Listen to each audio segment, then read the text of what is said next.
Hello and welcome to the RPG Academy Podcast Twitch channel. My name is Michael, and we are here tonight for another episode of Detention Live. Joining me, as always, is my co-host Chris. Chris, say hello to everyone. Hello, everyone. And then joining us tonight as a special guest is also Chris. Maybe C2K, Chris Squared, Christopher. What do you want him to go by? I like C2K, actually. It seems like kind of fun. Okay. So, C2K, say hi to everybody. Tell us a little bit about yourself. Hello. My name is, Chris Constantine, hence the two C's. I've been a gamer for quite a few years, probably more than I'd like to admit. I've tinkered with darn well every system over time, and I'm probably known for two things, creating the Hodgepocalypse, my post-apocalyptic fantasy RPG, and also I've been doing on Twitter and Mastodon TTRPG prompts where I post a silly picture and see how people respond. Yeah, you actually started doing that in our Discord for us as well. We've had a couple really fun ones the last couple of days, so thank you for doing that. Pleasure's all mine. All right, well, we're happy to have you with us tonight. So anybody who might be watching new, we do the show basically every other week, Wednesday evenings around 9 p.m. Eastern. It's kind of a loose format talk show. We're going to talk about role-playing games, but we also talk about pulp culture, just other things going on. We have a few segments. We do some silly improv games. We like for it to be fun. If you stick around all the way to the end, we do have an audience Q&A portion where you can ask some questions of any or all of us. And I'm going to try to monitor chat. So if you are hanging out with us and at any time want to jump in, please do. I did not change the show thing again. So it probably sent out we were playing Warcraft. So I have a few people jumping in going, this doesn't look like Warcraft. Nah, it's just the theme. I think I changed it. It's titled Detention, go live notification. Oh, see, Detention. I'm glad someone around here is paying attention because it's not me. Of course, I'll forget to change it tomorrow when I'm playing Warcraft and it'll say Detention. But we're going to start the show as we always do, and that is with Extracurricular. And this is just a short segment where each of us takes a few moments to talk about what we've been up to recently. And these can be books we're reading, shows, movies we're watching, games we're playing, Kickstarters we're about to launch, the usual. So old Christopher, the original, I don't say old Christopher, original Christopher. Original recipe. That's OC. exactly. You could be the OC. What you been up to, buddy? Actually, a lot in the last couple of weeks. First, super thrilled. My first wave of Marvel Zombies came in. I got to play that in true Zombiecide fashion. Didn't do so well. Okay. The draws were not nice to us and ran out of miniatures, but we figured out how to play it. And that's a good first step. It plays really well. They don't have items. You get skills that are kind of one-use things, so that went really well. We had to figure out, since we're playing as zombies now, you have to manage your hunger. So you have to devour the other characters on a regular basis. But yeah, it was a lot of fun. Besides that, let's see. Decided with my new computer I would play around on some Steam games. Yeah. I don't think I've ever been more infuriated and embarrassed at the same time until I played the game called PUBG. PUBG. Yeah, it's a first-person shooter, or as I like to call, can Chris survive more than 3 minutes? I don't have a goal of... No comment. Well, the wife would say yes. But when I play it, I don't have the goal of actually beating anybody. It's can I hide and not get shot and find equipment to then shoot at people. Because I haven't figured it out, but I got frustrated with that, so I got rid of that and just put Destiny 2 on.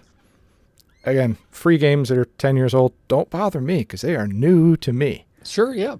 And somebody who grew up with, originally an Atari, 10-year-old graphics are phenomenal to me.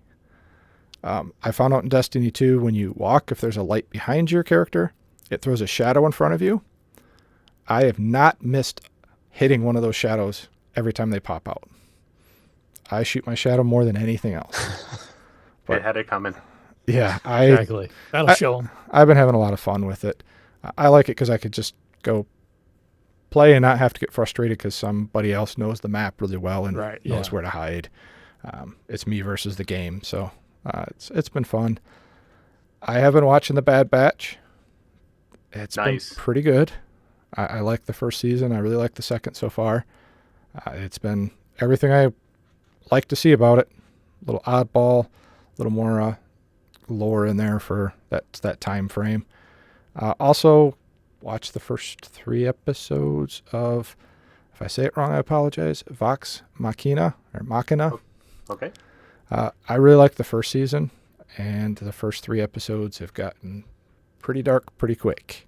This is definitely not the season of we're the heroes and winning. This is we're the heroes and leaving. Yep. So it's been fun.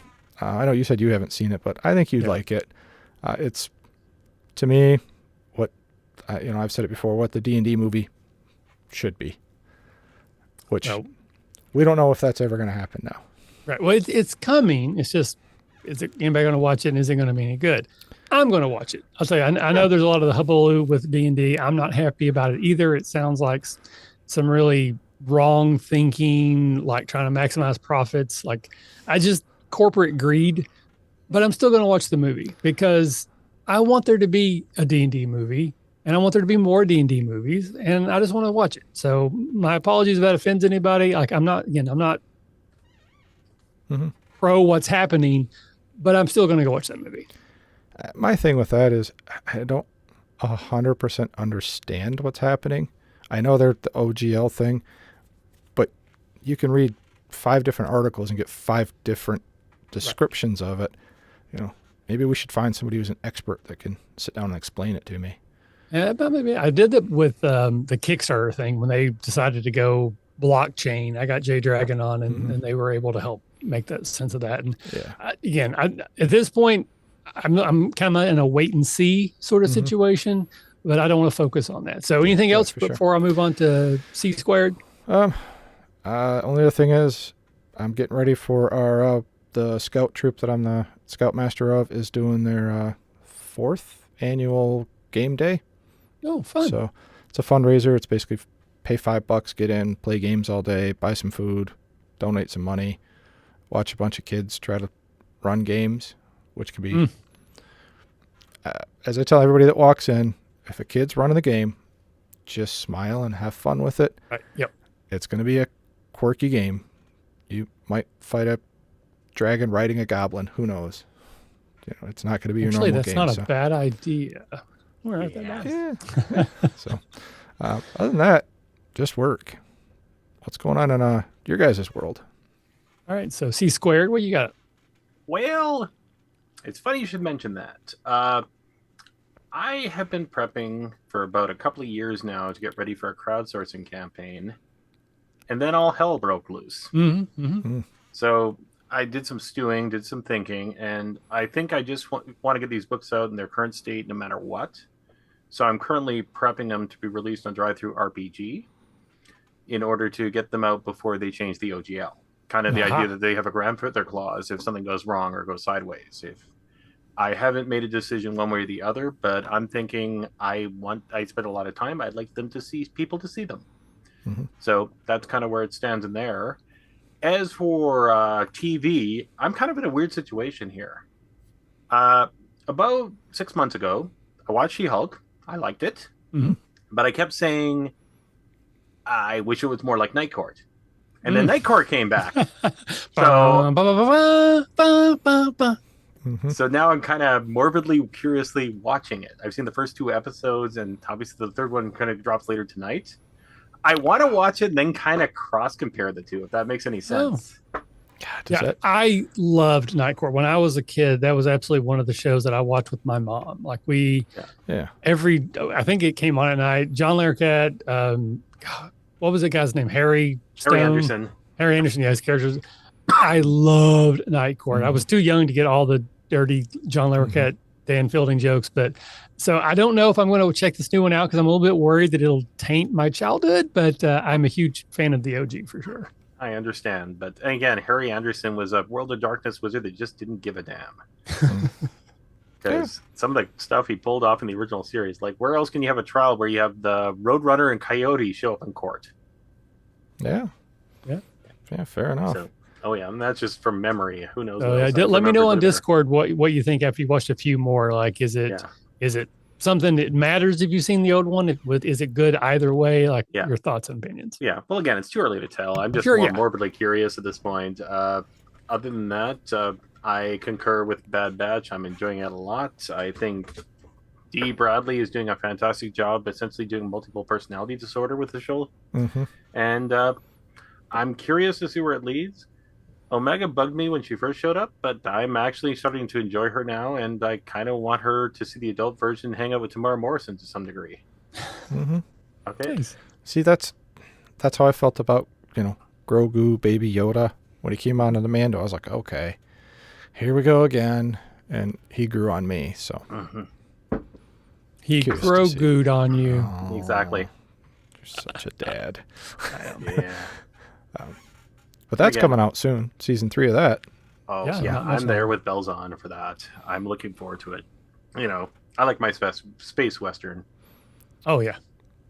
So, Obviously, me too. Oh, I forgot to mention that. Sorry. I'm going to jump back to me for a moment. oh, sure. Go right ahead. Monday, we actually recorded our last episode of the Redemption podcast. So that wrapped up after 8 years. So, Well done. no longer part of the longest running Star Wars podcast, but soon you're going to hear a new streaming show that kind of continues that story. So we're not done. We're just kind of rebranding and moving it over to a streaming platform. So Nice. Sounds That's good. exciting. I mean, it really is. Like, as someone who chronically can't finish a campaign and has had more of them die on the vine than a tomato plant in Nevada, it's exciting. You should be very proud of yourself. And again, I say a lot, but the show that you put together is amazing. It's Thank you. such a good show. You have done an amazing job of leading that crew. They have done an amazing job of running in tangents, and it's just a really well done show. And Kaylee, she is a professional editor. Like I would put her editing against anybody's in the business, and you should be very proud of that. And I'm excited to see how things change and evolve and move for you guys forward. Yeah, me too. But what's been going on in your neck of the woods? So I went on vacation. Nice. That was Yay. kind of my Christmas gift from the wife. I sort of knew it was coming, so it wasn't a surprise, but technically it was my Christmas gift. So we took a couples cruise. It was our first time on a true vacation without the kids since we've had the kids. Now we've done weekends away. We've done like one night away. I go to Gen Con, I go to conventions, but it's the first time that her and I together have gone for more than a couple of days and left the kids at home. We left them with her mother. And we did a Carnival cruise.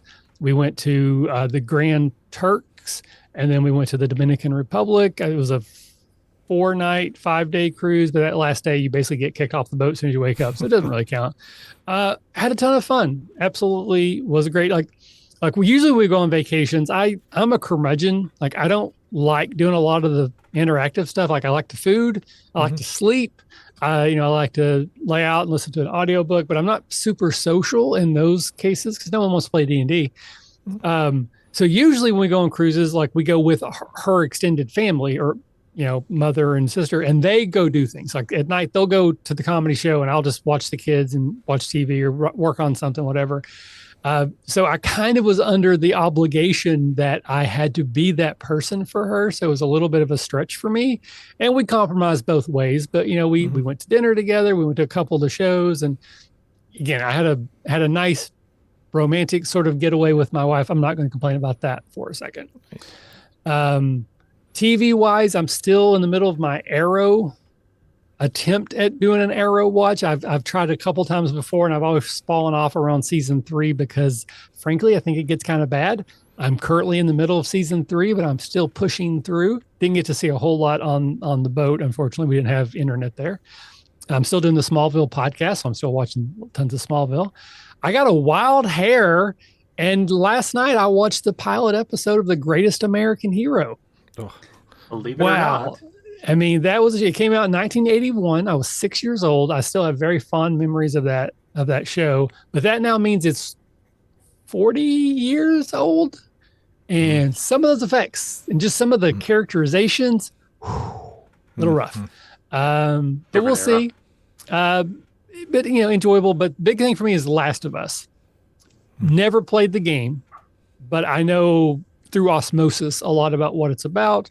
I love Pedro Pascal. I love Pedro Pascal with a hanger-on childlike figure. I mean, it's again, right? He's got a And type. the first two episodes were very well done. My wife loves zombie shows. That's one of her few genre stuff that she gets into. So we've watched it together, and she's really enjoying it as well. So it's a thing we get to do. It's another Sunday night appointment television type of thing. So I'm really enjoying that. And then I'll say, quickly, I started the Revival book, Stephen King, not his newest, but one of his newest. Very good. Mm-hmm. And Kickstarter for Action 12 Cinema. We're like 31 days away. I'm actually close enough now that I can put the actual dates in the Kickstarter. It's close enough that it will let me put in the beginning and end dates and not say, hey, it's too far away. You can't do that. So it's getting real, nice. Really, really real. And I'm very excited about it. Nice. All right. There is a cruise ship. I'd have to find it again. That is for us, so to speak. They do board games, role playing. They do dinner. They have shows, comedy shows, but the main focus is there's a big room full of games. Yeah, it's kind of like a gamer event, like it's a con on the boat. I think it goes out of Seattle. I think it's on the West Coast. I don't remember. I think some of our old-timey, they're not old, but they were patrons for ours years ago, was a group in there. I think they had gone on it before. Hey, Foxblade, hey, thanks for hanging out. Thank you for resubscribing. I really appreciate it. So maybe someday we could do that. Maybe a catacon on the seas. Like what is the ocean anniversary or something? I don't know. What if we created a con off sea? We kept it off sea all the time and we recruited people randomly and then they had them level up to get to the cruise ship. Do you think we could make something like that work? I think that's not like a pyramid scheme. So I'm all for it. All right. As long as we don't get caught. All right. Well, so with that, we're going to move on. We're going to move into our first improv game, and this is called 10 Things. And we're going to take turns prompting one another in turn to try to create a list that matches the prompt.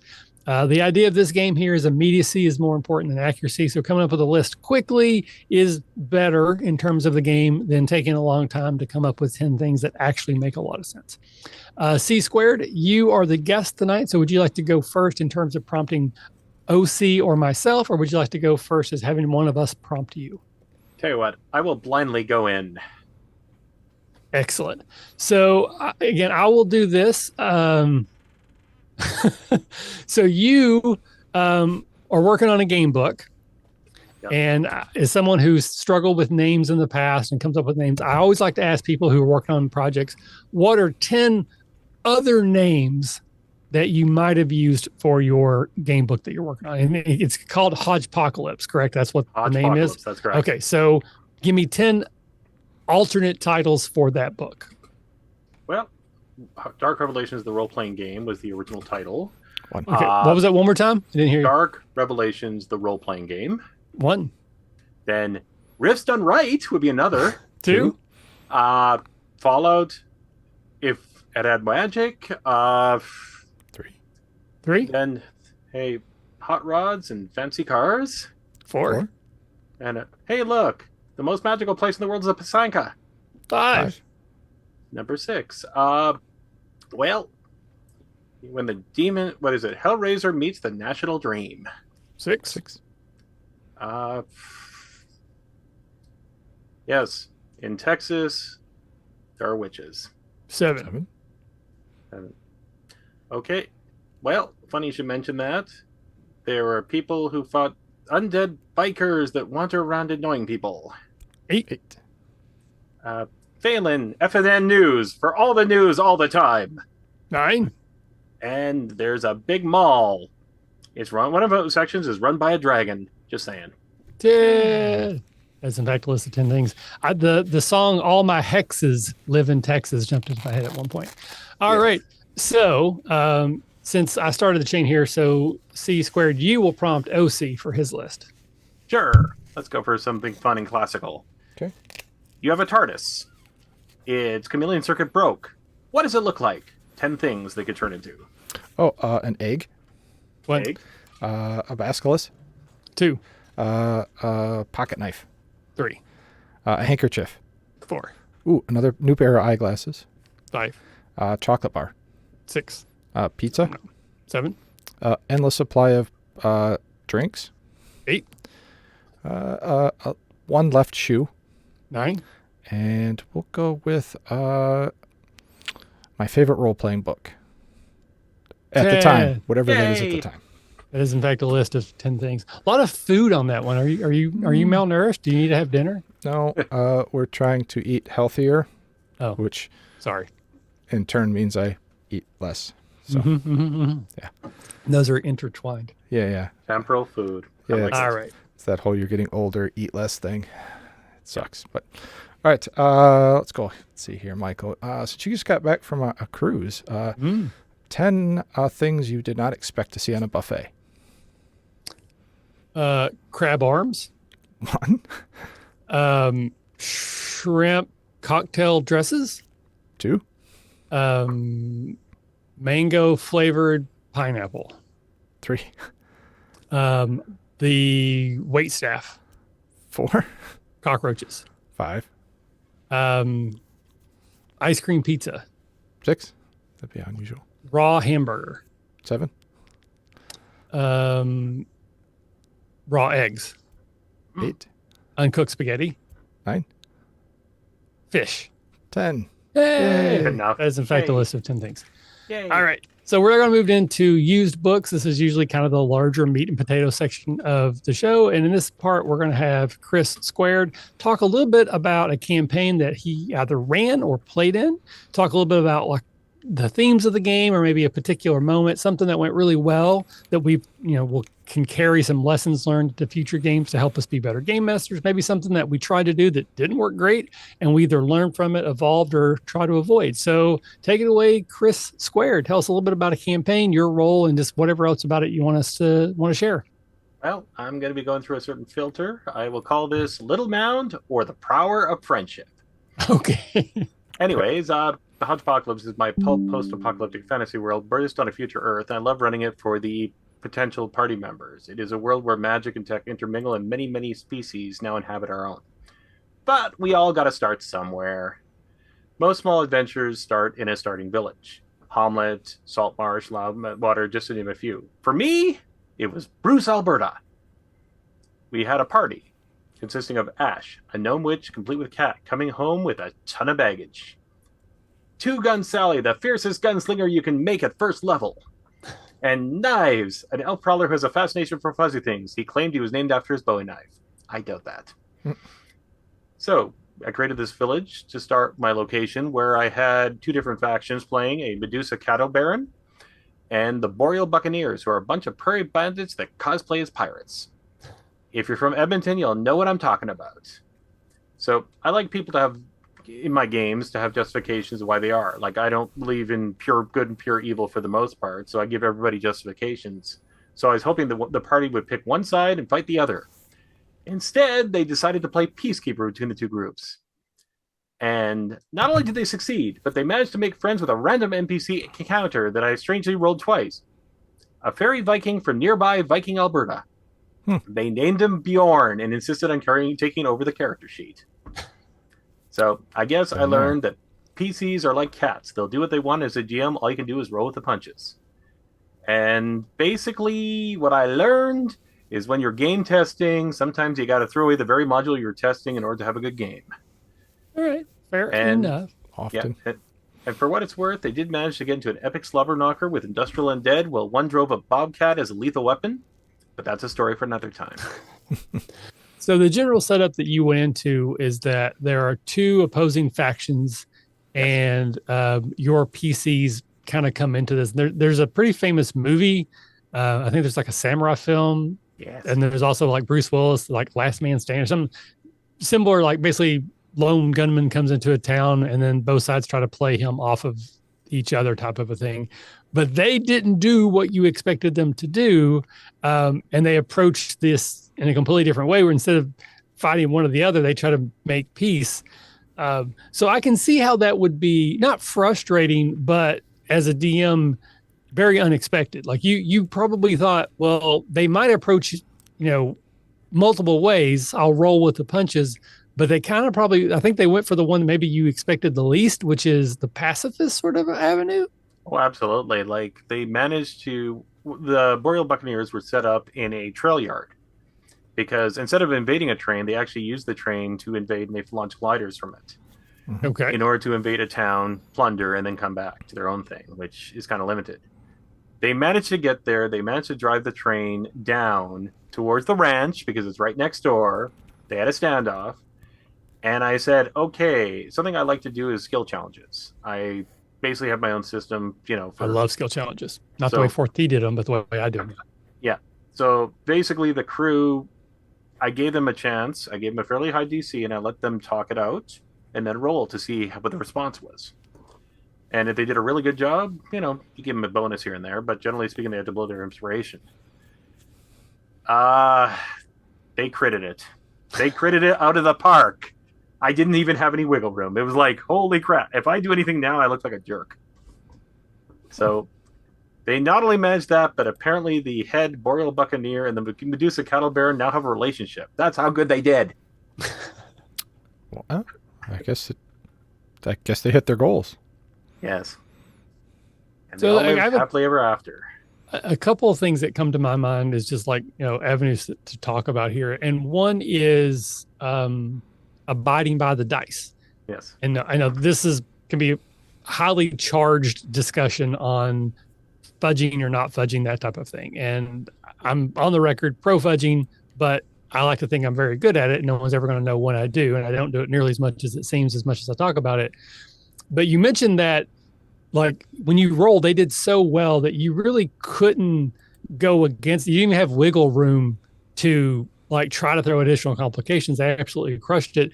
And I do think that is like usually the other side of the argument for not fudging is that if you let the dice help you tell the story, it will tell a story that you didn't expect, and that could end up being better than you planned. I completely agree with that. But I also think that if you always follow the dice, then why do we need a DM? Let's just get a computer program to do it. So again, that's another thing.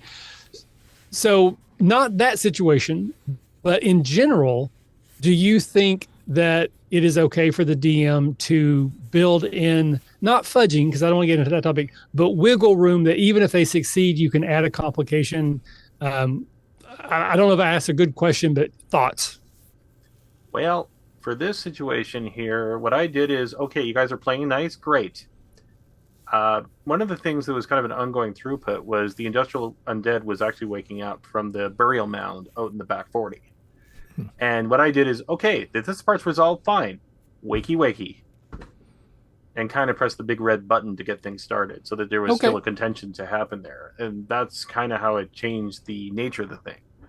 But ultimately, you're right. You got to be used to any situation or any, location when it comes to stuff like this. Like, one of my favorite games of all time is, of course, Fallout New Vegas. And it's designed in such a way that anything can happen, but within the course limitations of a computer program. And you can end up with some really strange encounters if you do things certain ways over other things. But in order to build something like that with such versatility in a video game, you basically have to build all contingencies based on different situations, scenarios. And the great strength of a GM is to go, you did something completely different. I will throw this out, but I will change it. Mm-hmm. And basically modify things accordingly. So you pull this knob, you pull this lever, you pull this thingy. And hopefully you roll well enough with the punches to create an ultimate situation here. Like, when I was running this game, we were using Roll20 in order to get things together. And I'll be blunt. I know Roll20 is supposed to be balanced by the DAS, but every so often you start wondering if the R&D is against you. Mm-hmm. And we've had games where nobody, and that includes the GM, rolled above a 5 on a D20. Weird. And it just, sometimes you wonder, well, you're pretty sure the numbers are correct. I'm not going to complain too much about the random number generator. It just feels like, what's the old saying goes, R&D Jesus doesn't actually favor you. And I guess if I used a more stealth-based solution, it would be easier to push things and nudge things in certain ways and protocols. Or maybe use the whisper thing in order to make sure that some of the dice are hidden. Mm-hmm. So I could see the argument for both sides, but ultimately, if you decide anything like that, unfortunately, that's what session zeros are for. Mm-hmm. Because Take a drink. if you're playing everything, square by the roll, with the dice roll where they may, and suddenly you start hiding things, people get grumpy. Right. Mm-hmm. And I've seen other things around where you're cuddling, and suddenly just let it loose, and then everybody screams bloody murder. So, Yeah. I guess talk, lines and veils, and treat this as another part of that conversation there. Right. So, where does the dice roll lie? Mm-hmm. I do really like the concept there, and I don't know if it's exactly what you meant or how it worked, but the way you set up that scenario, like in my head, I imagine that they were supposed to pick one side or the other and then work against the one they didn't. And then once that was resolved, like the next thing, like, okay, part 2 is this other, threat that was there the whole time. It was buried literally in this case, and it would eventually awaken, and that would be like chapter 2 or part 2 or whatever. Yeah. But when they decided to become peacekeepers, again, my thought there would be, okay, well, we will move that up as you did, but I probably would make it a lot tougher. Like, again, I don't know how challenges work in your game, but let's say it was a level 2. Yeah. I might make it a level 4 because they have more resources, because since they didn't kill each other, they have, and I think it would almost make it seem like if you had not worked together, this would now be an insurmountable obstacle. So even though that wasn't the way it was planned, that's what would happen. So it would reward them for the way they decided to approach it, even though it wasn't what I expected, and almost make it seem like that was part of the plan all along. Because if you had killed half the people in this town, there's no way you would have won this encounter, because there, you need 20 people. You need to divide them into 4 groups of 5 to stop from being overrun. Thankfully, that kind of thing is, I think that's an interesting way that you couldn't have done that otherwise. I'm just thinking out loud. Chris, OC, do you have any thoughts on the situation here? Boy, if I had, $1 every time I've planned something and the players went the opposite way, You have at least $1.50. Yeah. It's kind of interesting because we were just talking about this Monday with Redemption. There was one time where I had written a bunch of stuff out. The party went the completely opposite direction. I literally took my notepad, threw it over my shoulder, pulled out a blank piece of paper, and went, all right, where are we going?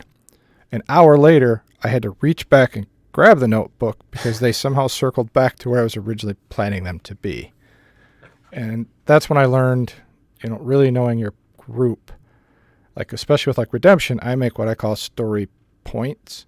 These are things that somehow I'm going to work in some place, and then I just wait till it happens, and then I kind of go, okay, check that off. Let's see how this next one ties together. I enjoy doing it that way because then I'm not so focused on, wait, you have to go from point A to point B. I don't really care when A and B happen. They're just going to happen.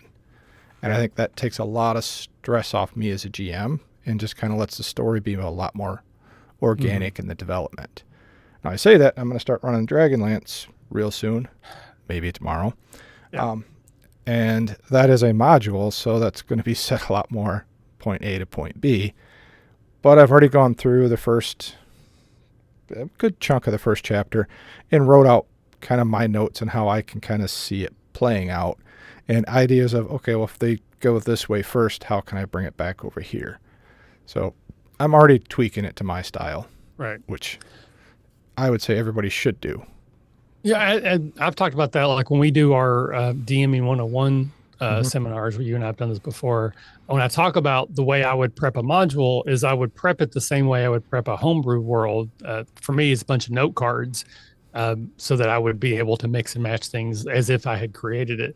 And I'm one that at this point I advocate not over preparing. I think over preparing can cause more problems than it solves. I know if you're a newer DM, I did the same thing when I first started. I was nervous that if they go into this first place and they ask who the bartender is, if I don't already know, it's going to ruin the verisimilitude of the world, and they're going to know that I don't know anything, and it'll ruin everything. I've definitely gotten over that, but not everyone's in the same place in the journey.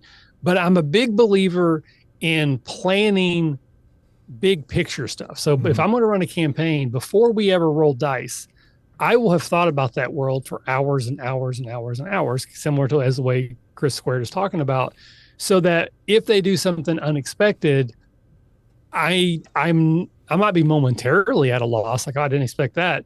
But then I can think, okay, well, how is this world going to react? Like, I know that I've got this other, thing, this evil that's festering under the ground. Can I move that around? So I think it's good to have those plot points set out, and like, what's going to happen if your players don't do anything? Mm-hmm. What happens in the world? I do think those are things that you should know.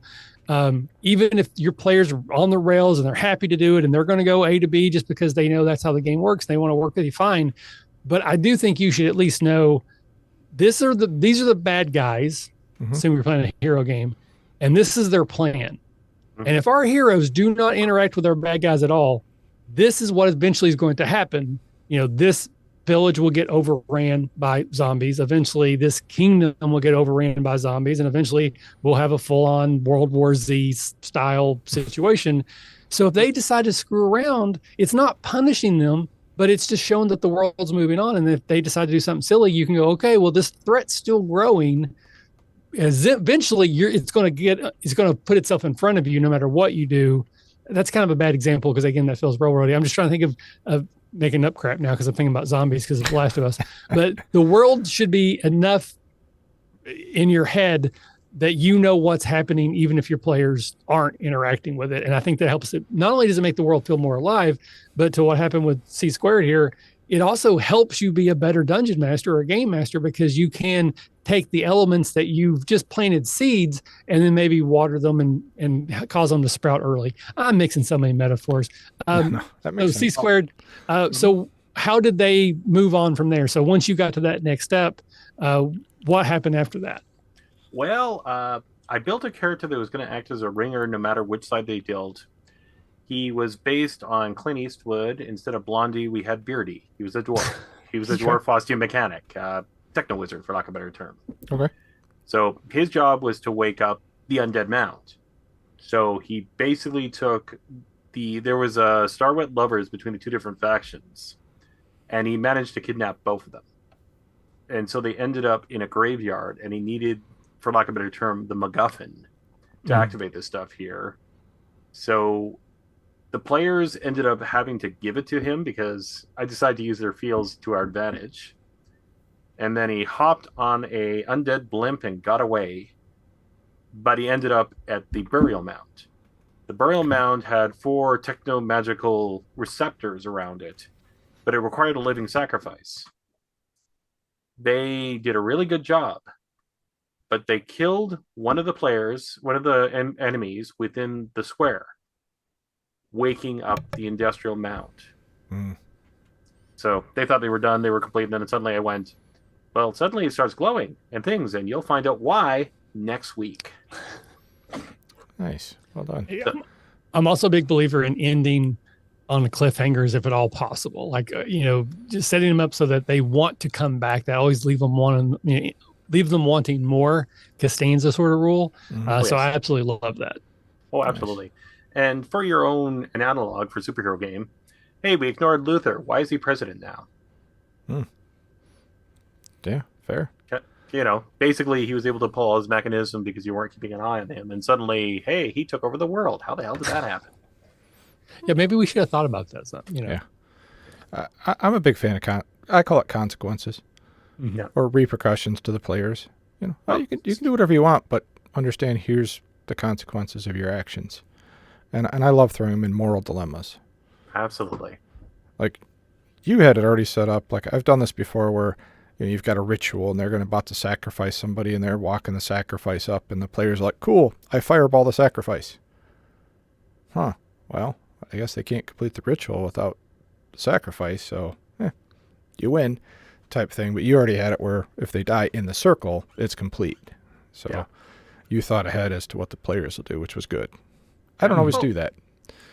Oh, no worries. But it felt kind of weird because after setting up this thing and saving the day and stopping a necromantic infestation, it ended in a bloody ping pong tournament because my players are weird. I've played games like that. Absolutely. I'm not complaining. I just saying that's the way it is. Yep. So I think we've kind of moved, kind of danced around a little bit about the idea of, improv as a GM. Like I do feel that is one of the most important skills that you can develop as a game master. It's also one of the hardest, I think, to teach. Mm-hmm. Like if you know how to improv through like improv training or you do other types of storytelling games that use improv a lot, there's a lot of crossover. But if you're just someone who wants to play D&D, you think of yourself as a storyteller, or you just get voluntold to be the DM because everybody wants to play.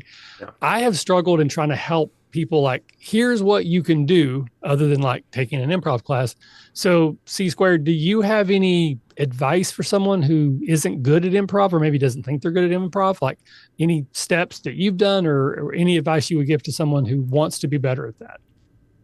I recommend for anybody who wants to become a better improviser, there is a single movie that you need to watch that's the most important movie for this, even if the person nowadays is kind of problematic. I would watch the movie The Usual Suspects. I think it is one of the greatest scenes because you're watching him, the main character, tell a story. And he's telling this narrative, and it's a crime story. It's not, it's definitely there. And then you realize this entire time he was cribbing from the stuff around him. And he was looking at mugs. He was looking at pictures. He was looking at stuff like that there.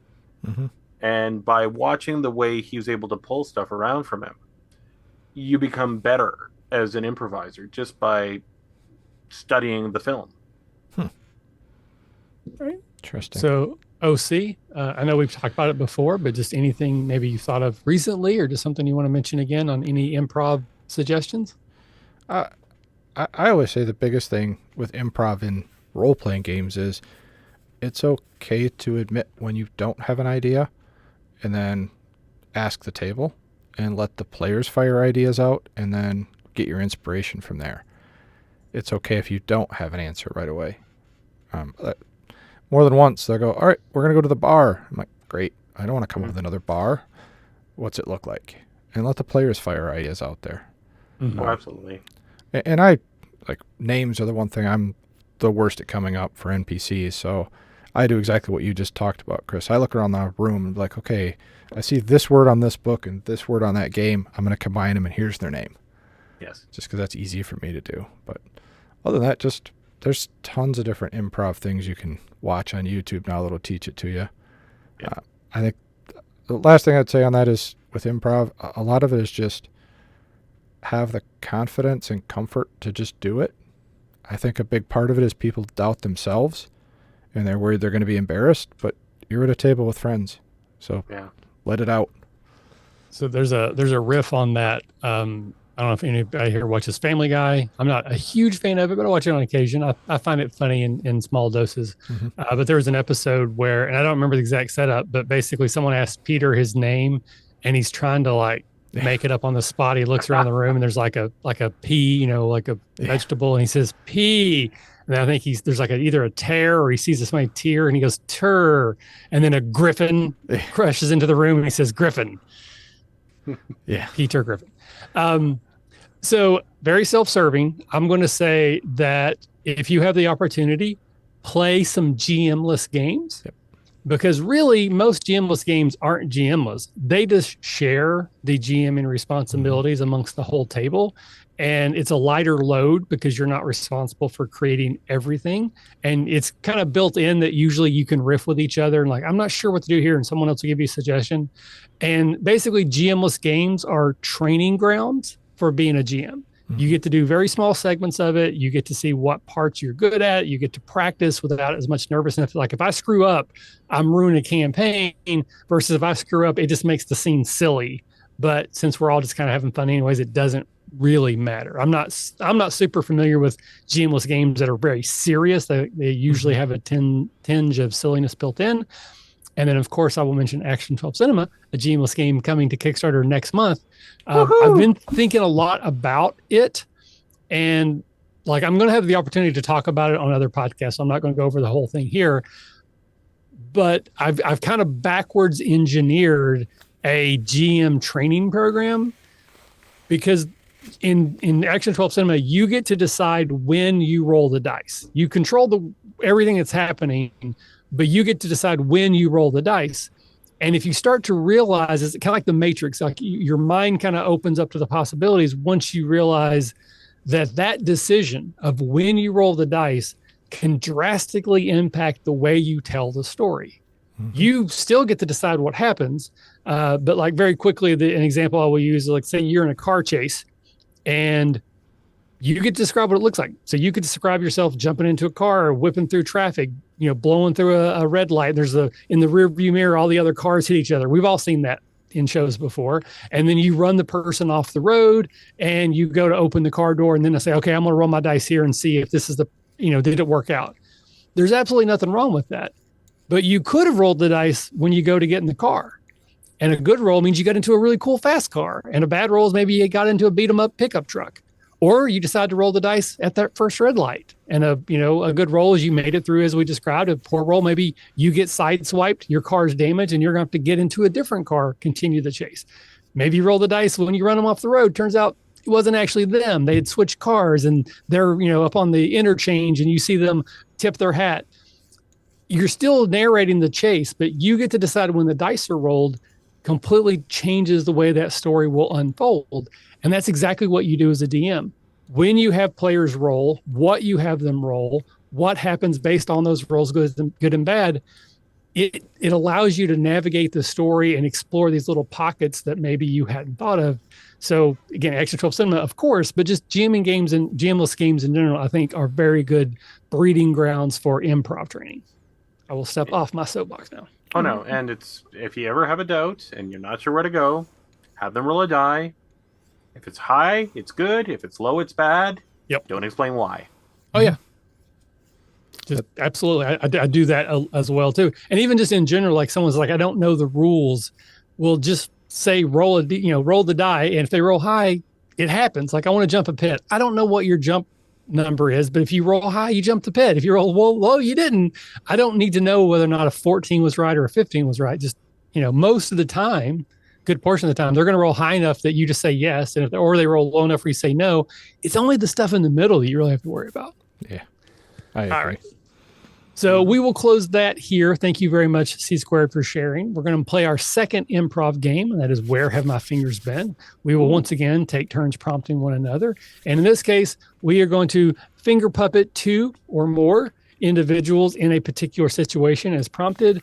It helps if it has a beginning, middle, and end, but I often try to leave at least one of those out because I think it's funny. So C Squared, you will go first once again, do you want Chris or I to prompt you, or do you want to prompt one of us? Hey, what? I'll go in blind. I'm feeling brave. All right. So it is important, however, that you have to sing the song because New York Tater will just riot, flip tables. It's an ugly situation. True. So the song is Where Have My Fingers Been? I said, Where Have My Fingers Been? But before you sing it, Chris, do you want to prompt him or do you want me to?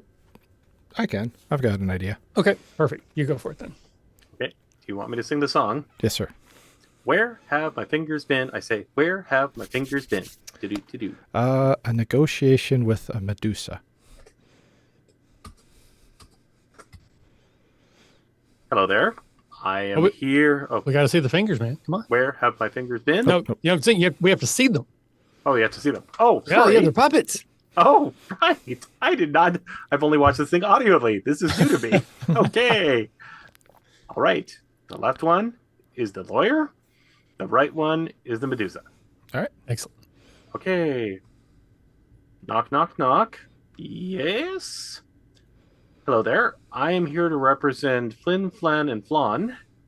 Unfortunately, it looks like you're behind on your payments, and I'm here to give you your notice of Vena for the next 30 days. What do you mean?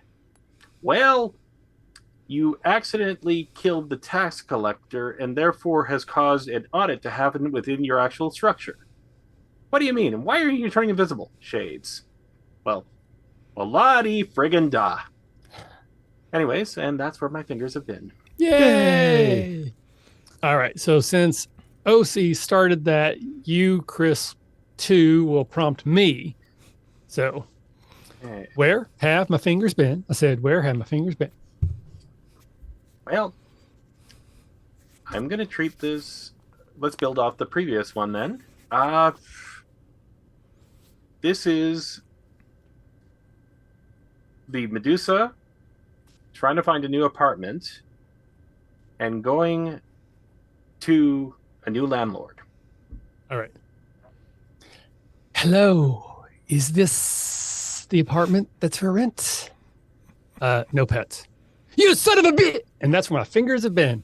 Suddenly there's no decorum. Yay!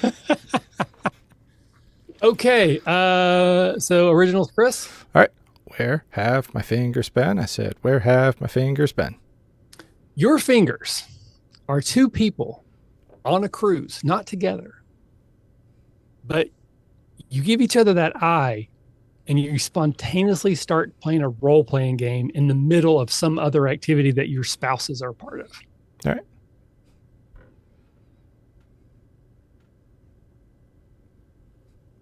I found this for you. Ah, I already have 3 eyes. Why do I need another? I just thought you would look so good with an eye. Well, I appreciate it. So, you come here often? No. First time. And you? Well, I come here a lot. Sometimes I like to find a random, good-looking, strong guy to, throw some dice with me. Oh, I know how to throw dice. Really? Oh, yeah. I'm the best at throwing dice. All right, well, come on over here and throw dice with me. Wait. What is this? Well, this is where we throw dice. I thought this was a weird euphemism. I'm out of here. And that's where my fingers have been. That was a journey. I went a lot of places on that one. All right. So we're going to move into cryptozoology. This is a segment of the show where we talk about a monster, usually from D&D, but not always. We talk about ways we've used this creature in the past. If we have, we maybe brainstorm some ways we could use it in the future. Chris Squared, you're the guest tonight. What monster have you brought to the table, sir? Well, I decided to go into classic monster choices. I wanted to see where this rabbit hole goes with the Manticore. Yes. So I have the 5e monster manual. This is page 213, the Manticore.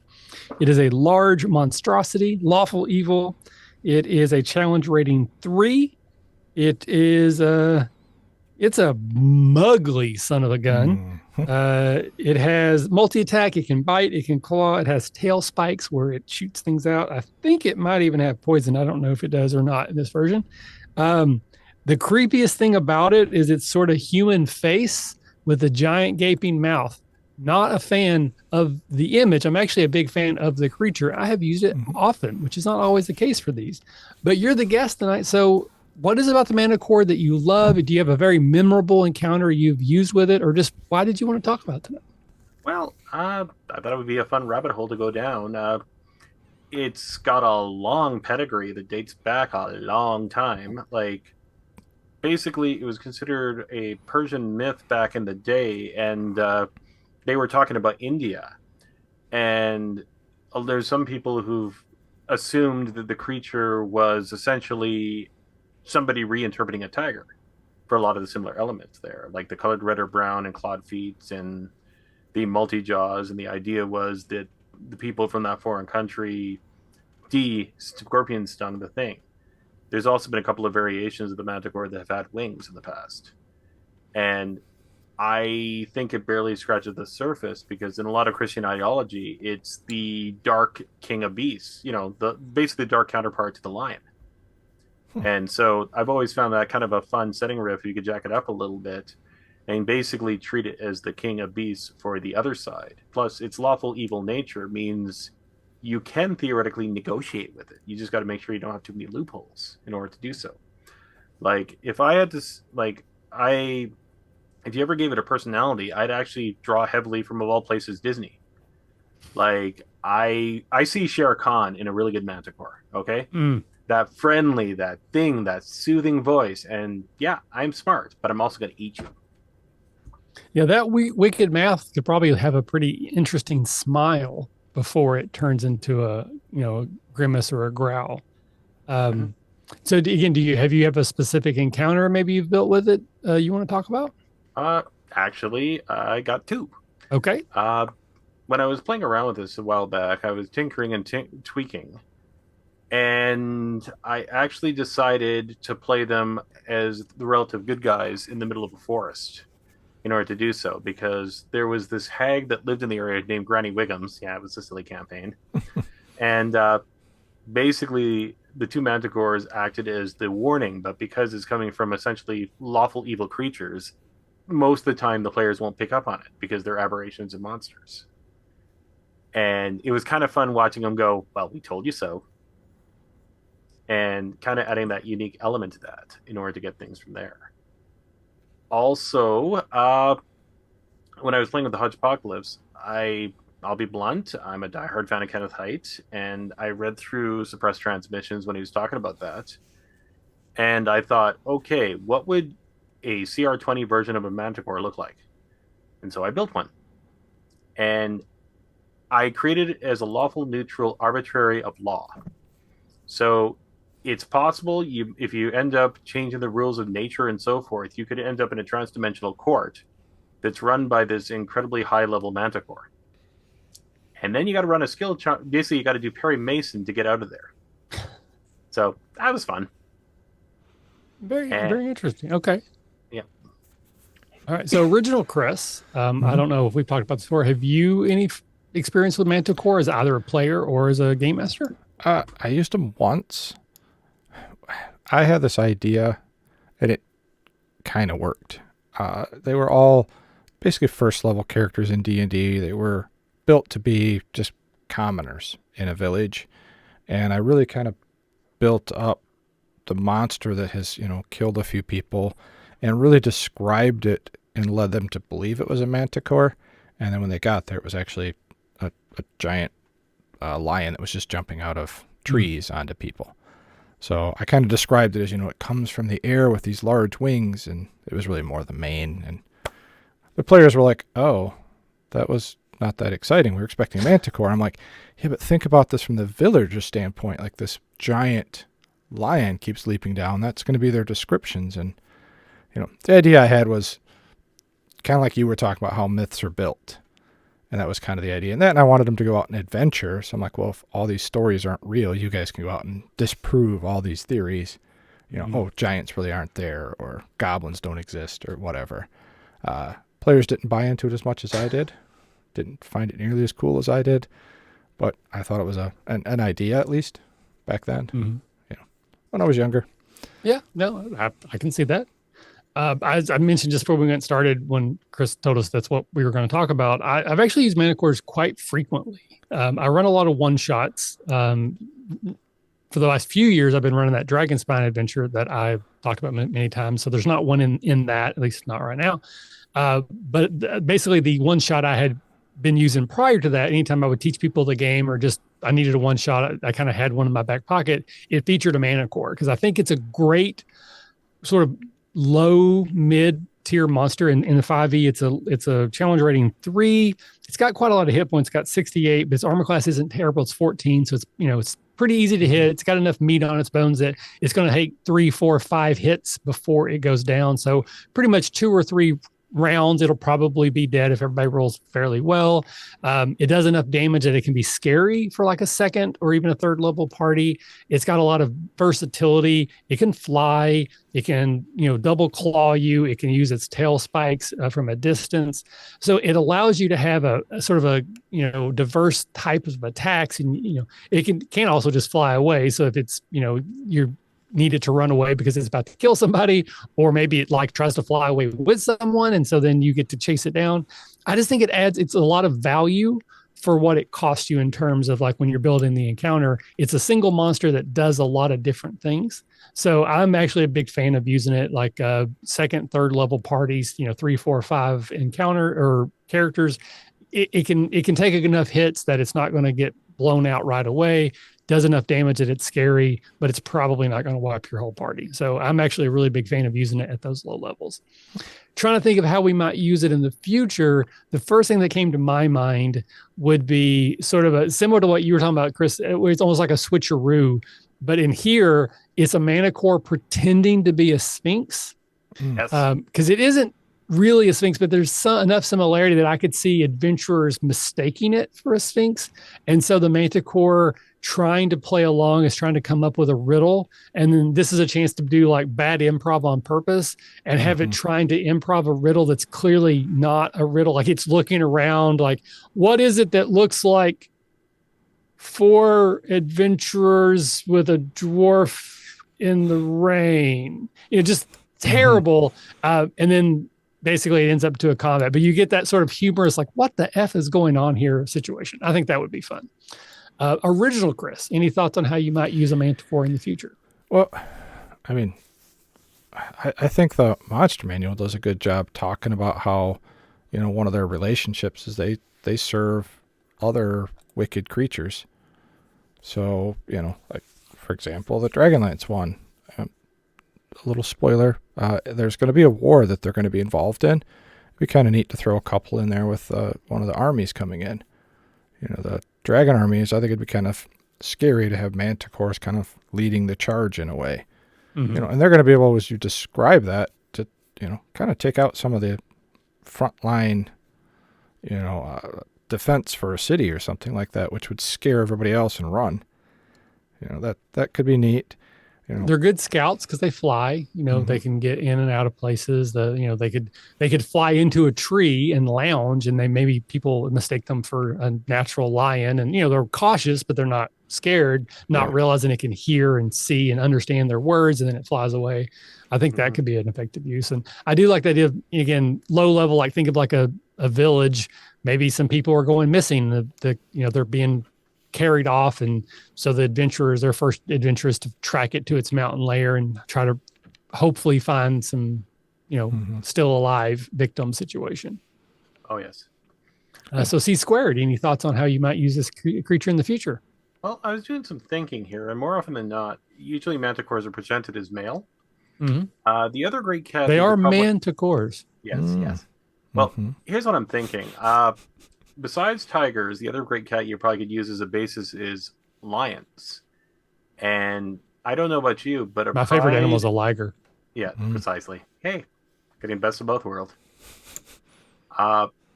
Basically, because you have a pack of female manticores that basically act like a pride for hunting food, and of course, their choice is, well, people, because man-eater. So suddenly you're not just fighting one, but you're fighting six that are relatively smart and well organized. Kind of scary when you think about it that way. Yeah, I do really like the taking of that sort of the natural element that you have a pride of lions and you have multiple females and they are the hunters, and I do like that. Sort of the ecology of the world. The players are brought in to try to help in whatever capacity they're from the village. They get called in as adventurers. And maybe this is too many manticores, because I'll be honest, 6 manticores, that's going to be a tough fight. So maybe then it's why did they come here? And then, you find out they were pushed out of their home because of this other creature, which is maybe more dangerous in some respects, but because it's only one of them, it's actually easier for the party to fight. Yeah. So you could have that situation where they actually go to the mountains and kill the basilisk or the bear or whatever the case may be, so that the manticores can go back to their home habitat away from the villagers. So you're using them, but they're not a decoy, but they're just like a substance of the world, like almost like an environmental threat they have to avoid until they solve the problem. I really like that concept. Right on. Original Chris, anything else? Yeah, I'm sure I could come up with a ton of things. I every time I've ever run into them as a player, they're usually thrown into some dungeon.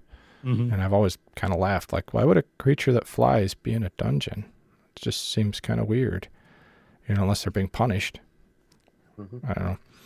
I also sorry, go ahead. No, go ahead. And I'm interrupting. Oh, no worries. I also, I kind of like the idea of using them as, your bad guy's mount. That's a good idea. Throw your goblin chief on the back of a manticore. Or your orc chief or whoever. Throw him on the back of a manticore. Have them fly around and drop things on the party as well. I think that could be fun. Because now they've got to deal with something in the air.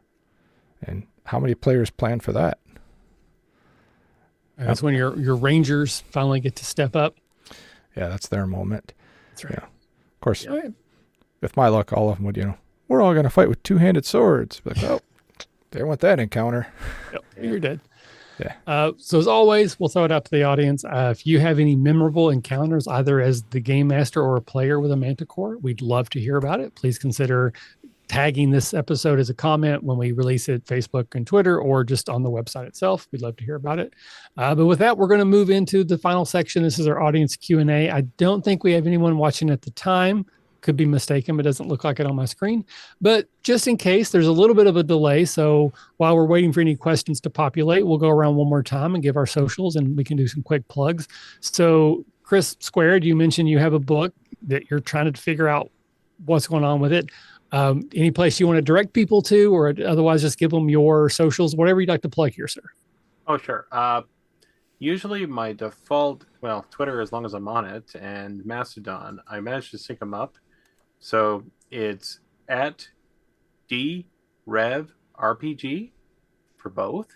Okay. The website that I've basically been using as a blog, and as far as loading there, is www.hodgepocalypse.com. Okay. Good. And, I see there. I like it. Yeah.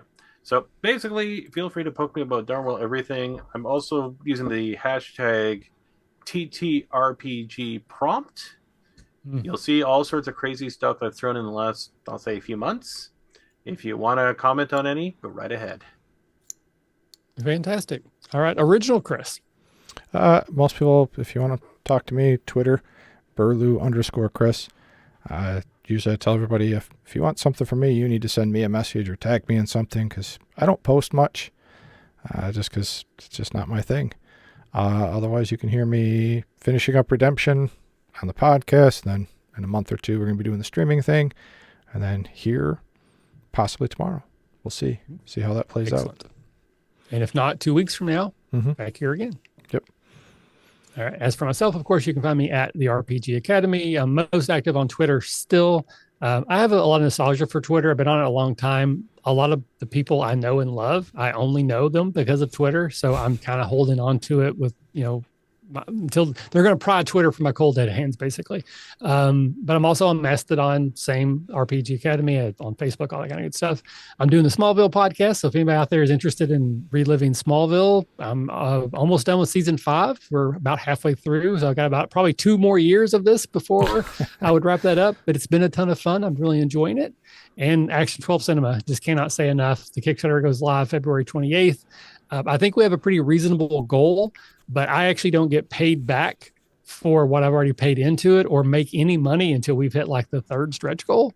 So it's not just about funding. I'd like to see it do well. I have some reasonable expectations, but high hopes. So I think is a good way to go into it.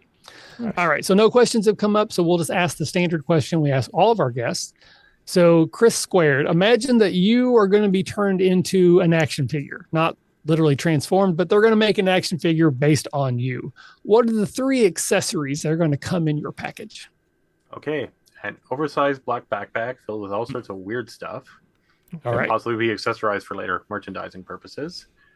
Let's think. I'll say a small fluffy kitty that basically is overly affectionate and kind of a pain in the ass. And yes, exactly. And at this point, I will go with the microphone, the snowball in front of me that has a picture that says blue on the front. Sure. Excellent. Nice. Fantastic. Well, thank you for playing our little silly games tonight. You've been a great guest. Happy to have you here. Best of luck with the book, whatever you decide to do with it. Please let us make sure we'll know. We can help tag, social, spread it out, and get, help get the word out for you. But we're going to wrap up here tonight. Thank you, everyone, for watching now or in the future. Again, it'll be on YouTube later. It'll go up on audio only as well. But before we sign off, we always like to say here, if you're having fun, you're doing it right. Yep. Thanks. And we'll see you next time. Bye-bye. Then we do the awkward wave out while Chris looks for the button.